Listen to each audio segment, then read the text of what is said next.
welcome to the Excel Still More podcast. I am your host, Chris Emerson, and we are here to talk about tips and strategies that you can employ to deepen your faith, improve your relationships, and just get the most out of your life. Thank you for joining. Let's get started. Okay, so right off the bat, I need to tell you, this episode is not about 30 days without food. I feel like I need to get that out there right now or everybody's going to turn it off. I'm already anticipating. We usually have about 1,000 people who check out the episode in the first day and a half. I'm already anticipating that to be half for this one. People are looking at the title thinking, I'm all in on this ESM deal, but I ain't giving up food for 30 days. Well, neither am I. This is not about that. It is about, if you'll just bear with me for a bit, it's about a 30-day commitment. Moving into a position where you feel comfortable and courageous to give a 30-day commitment to something, and that something is in the essence of a fast. It represents the ideology of the fasting of the Bible. So give me a few minutes to explain that. I think it'll be abundantly clear. And then the last couple of minutes, I'll give you a few personal examples, and maybe you'll know exactly what to do with it. Okay, so first of all, let me talk about fasting in the Bible. So far as I can tell, all or nearly all of the fasting in Scripture is the abstaining from food. They're skipping meals for a certain period of time. A couple of things might surprise you about that, if I could do a little preaching for a second. First of all, I can't find a single verse, Old Testament or New, where fasting was commanded.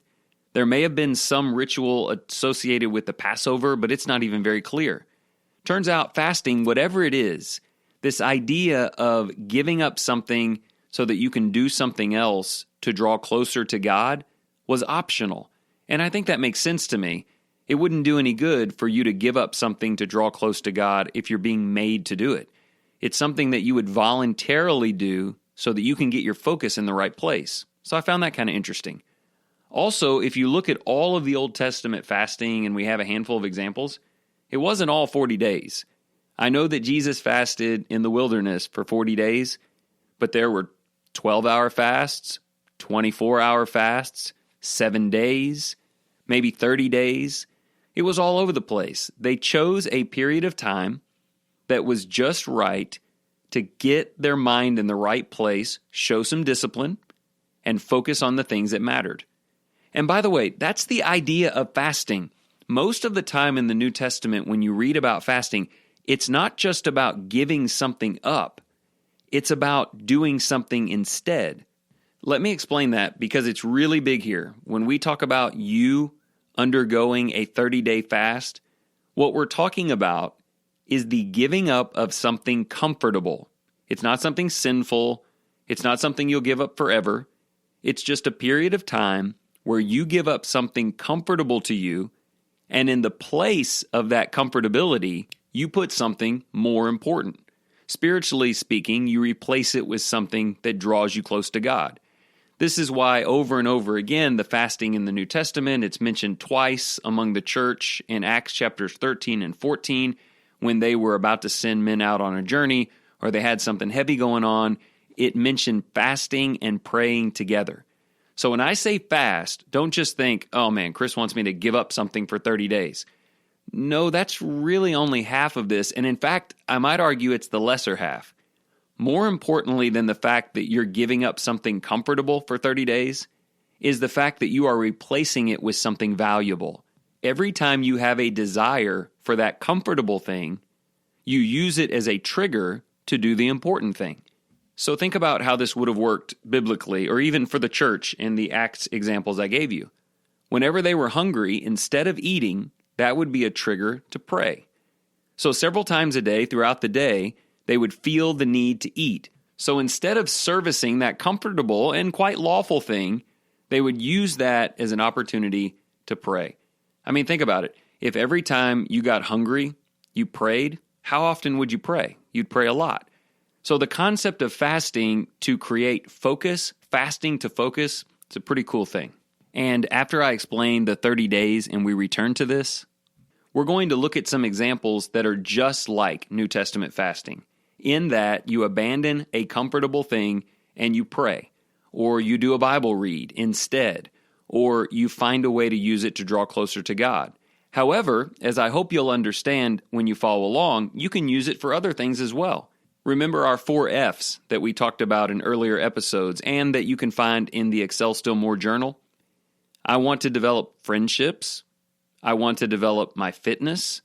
I want to make better decisions in finance. And yes, of course, I want to increase my faith. The question is there something from which you can fast? You can say, for the next X amount of days, I'm not going to do this thing. And every time I desire to do it, it's going to trigger some other behavior. I'll give you a quick example, and then we'll get into the 30 days. Maybe you want to be a better friend.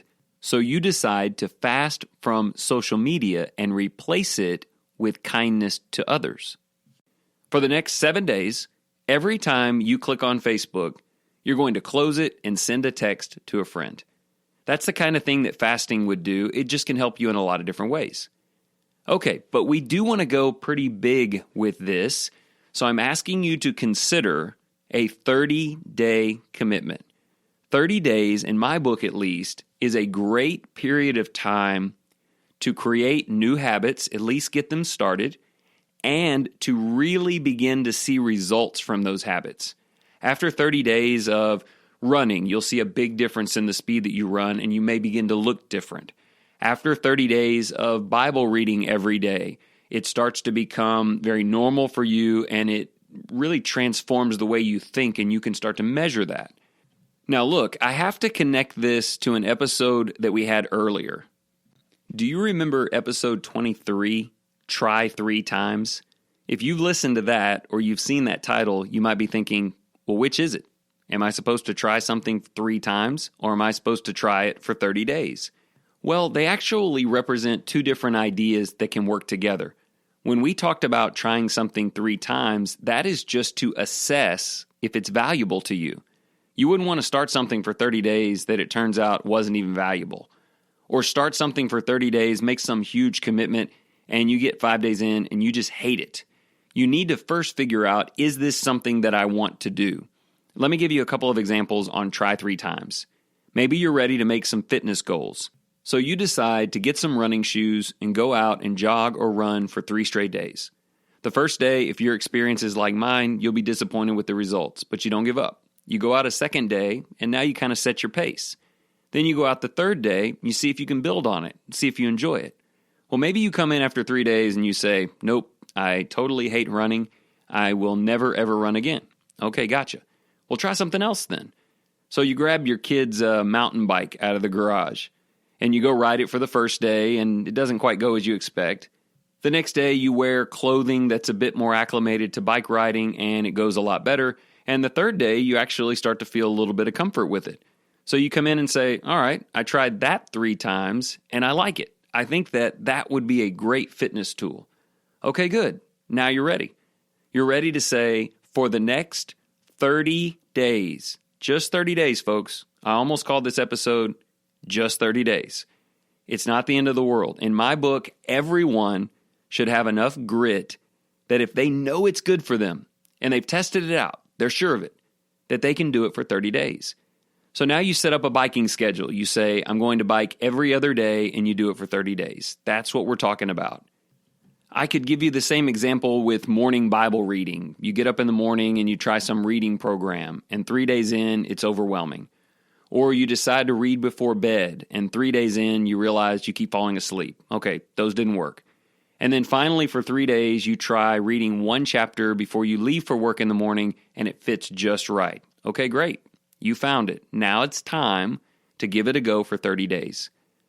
I want to say this about the 30-day challenge. I love it. I love to take 30-day challenges. For me, it's about proving that I'm willing to learn and get better. I mean, if you talk to someone and you convince them of something that will make them better in any category, doesn't matter what it is, and they acknowledge, yeah, that'll make me better, and maybe they even try it for a few days, and then they just quit, like they can't even see themselves giving it 30 days, I just don't know what that says about them, but it doesn't sound great. I want to be the kind of guy who can do it. Now, I have to say this, full disclosure, I have tried a lot of different 30-day challenges, and I failed at one of them. I'm being honest with you. I've done 30-day reads. I've done 30-day text a friend. I've done 30-day exercise regimens. I've done a lot of 30-day diets that usually went on and extended into 6 months. But one time I decided I would go 30 days without meat. I had learned this plant-based thing. Somebody convinced me that it would be good for me. I thought, hey, anybody can do anything for 30 days.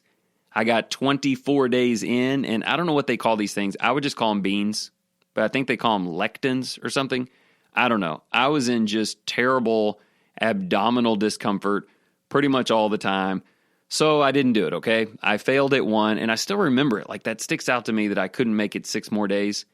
But I did alter it. I kind of did a plant-based that eliminated the beans and added in chicken or something. Came up with some thing and finished it out and ended up doing it for a few months. It was pretty good. So there was one where I missed the boat. But I try to be successful on this out of principle, if nothing else. Okay, so I hope you're buying in and starting to think about it. Now let me bring the fasting idea back into this. What I like about the concept of fasting is that it acknowledges that you have to give something up in order to do something else. You have to give up something comfortable in order to do something crucial, something important.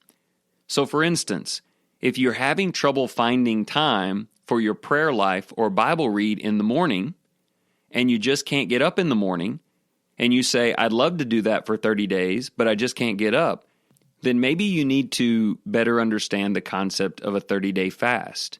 Maybe what you really need to do is give up an hour of television every night.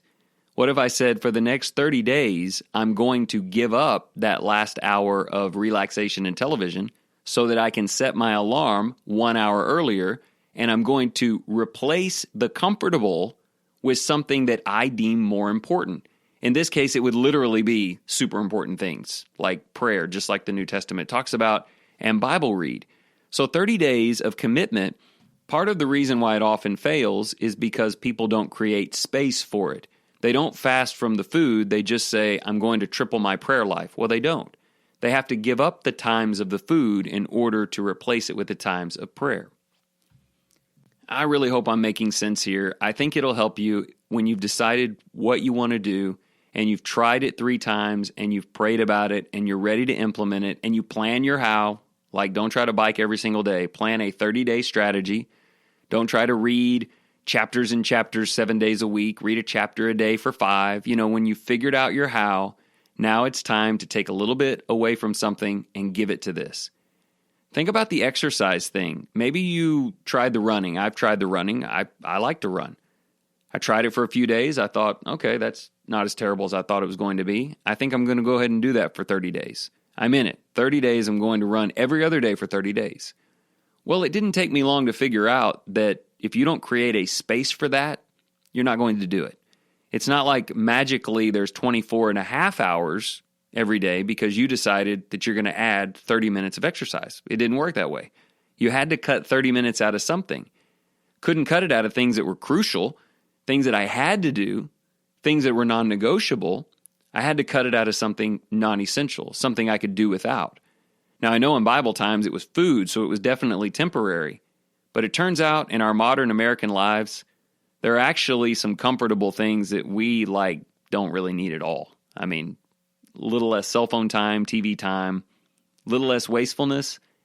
I gave up on that for a time, and I replaced it with this. And it drew me closer to my goals. In that sense, it made me closer to God, but really it just drew me closer to my convictions. I really hope you find this helpful. And in fact, if you're following us on the Facebook page, Excel Still More, the Facebook page, every week we have our new episodes posted. I would love to see your comments on what you've decided. You tried it, you're into it, and you're going to do it for 30 days. I'll try to put something out in particular that draws attention to that. We can encourage each other. Encouragement and accountability partnerships are massively important when you're trying to push through, when you're giving up comfortable things and you're trying to do more important things. Okay, so one more thing I feel compelled to tell you, just for those who are really struggling in emotional and difficult ways. So much of the time in the Bible, when they fasted, it was because of times of great sorrow, Things were just really going poorly. They were hurting. And fasting was a way of getting the focus back on God and really seeing His presence to help them through. So I just want to say as we close, if you're going through a time like that, if you're feeling all kinds of pressure or anxiety or worry, if you feel like your faith is wavering and you keep doing the things you've been doing, you're going to keep drifting. So I would just say if that's you, a 30-day fast could be super crucial for your future in the Lord. Try to find something that you know will make you stronger. Maybe it's something like, for the next 30 days, I'm going to go to worship every time I feel like I can go, every single time. Now, I know we want to be wise small, and we can jump in too much on this, but if you're on episode 30 whatever, you're in. Let's do this. Let's stop making excuses and let's go in on this.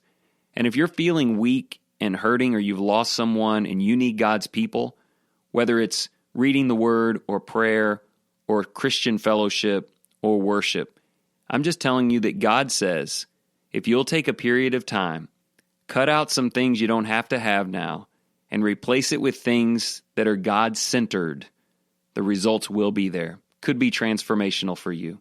So whatever the case, I hope you're committed. Ready to go, 30 days, you can do this. Pick something, choose wisely, be strong, and engage a 30-day fast.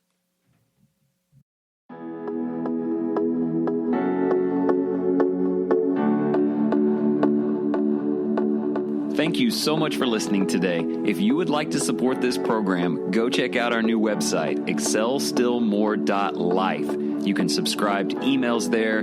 There are book recommendations, show notes, lots of great things. We'd love for you to check it out. And don't forget to share this program with your friends if you think it'll help them, and you can always follow along on the Facebook page. And please remember, whatever you do today in the name of the Lord Jesus, excel still more.